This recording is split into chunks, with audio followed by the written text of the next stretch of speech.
again with the Monday Minute from Hope Everlasting Ministry. The Monday Minute focus for today is the woman at the well.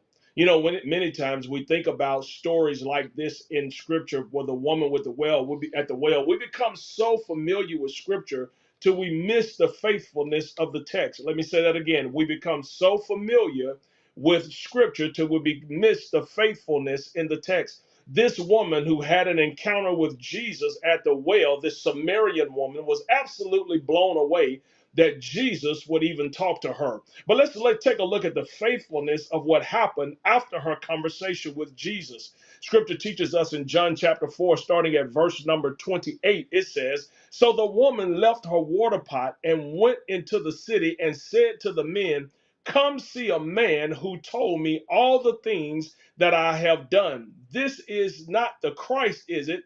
They went out of the city and were coming to him."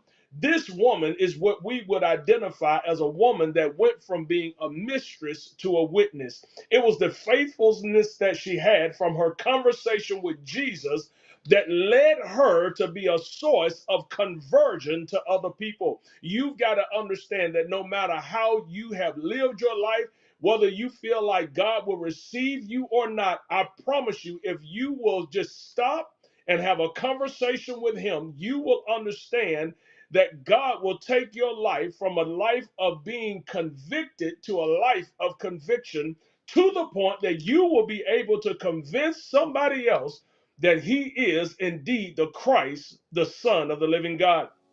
So I pray that you get to the point where you don't just become familiar with Scripture, you allow your life to line up and be faithful to Scripture. This has been Pastor Derrick Jordan coming to you once again from Hope Everlasting Ministry, where the hope of the Lord is and is Him, and always remember, it's Him time.